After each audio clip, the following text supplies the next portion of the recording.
In this video, I will break down this environment so you can learn how to create something similar. We will go over the composition, details, lighting, and finally post-processing. Thank you to this video's sponsor BenQ, but more on that later. Now let's get into it. In order to make the composition of this scene, I used the procedural landscape ecosystem pack and some assets from the Megascans library. The theme I was going for with this environment is bizarre. Now I wasn't really sure what I was actually looking for, which means that there was nowhere to get inspiration from. So I settled with having a symmetrical focal point and random, natural looking surroundings. So I started playing around with different ideas, trying to see what felt right, and after some failed attempts I came up with the idea of having a shrine-like statue in a forest. Definitely haven't made something like that before. So after some more failed attempts, I finally got a result I was satisfied with. I first started by creating a simple landscape using the technique described in the video in the right corner. Make sure to watch that one if you want to learn more about landscapes. Afterwards, I got a scenic camera and placed the statue and pillars pretty much in the middle of the screen. In order to make the scene dramatic, I placed it at the bottom of the statue pretty much in the landscape.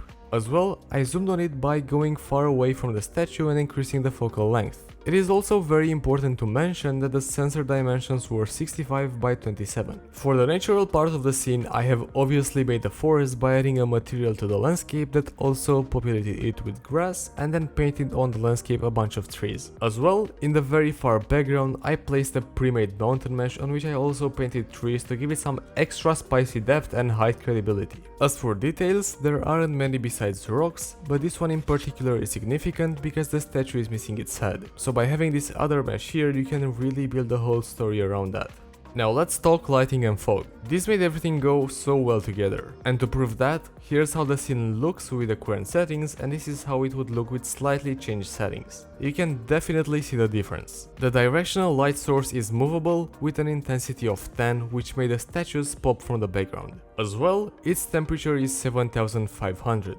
Talking about lighting, I bet you are a bit like me and like to sketch possible versions of your scenes and try them out. And for you to be able to see what you're drawing, you obviously need light. And again, if you are like me and work at night, having a nice, soft, warm light is essential because it will lessen eye strain, just like BenQ's ScreenBar Plus. The ScreenBar Plus is a dimmable LED lamp with zero glare because of its intelligent way of setting it up on the monitor by using a counterweight and clipping it in the front of the monitor. And yes, it works with curved monitors as well. It is the type of thing you don't know you need until you get it. What I mostly like about this lamp is that you can change its temperature and intensity through this controller, which is very convenient. Make sure to go and check it through the links in the description.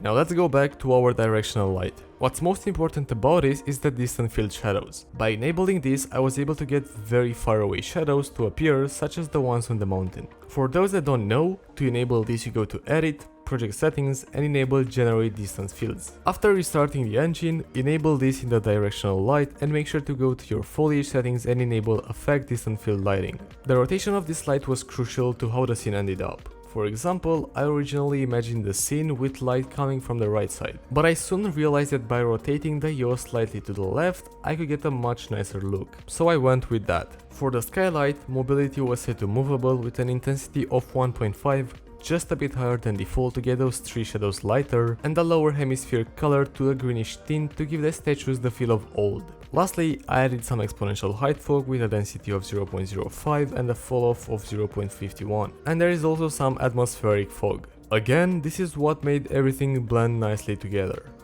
Lastly, post-processing helped me define the atmosphere of this environment well. Let's start with the Lan Settings. Bloom was set to convolution, and although this setting is not advisable for games because it's so expensive, I could freely use it for more realistic results. The exposure was set to static by choosing the same value for the minimum and maximum brightness, which was 2, and by doing this I could get a consistent preview everywhere in the scene. Usually 2 is pretty dark, but it worked out with the intensity of the directional light.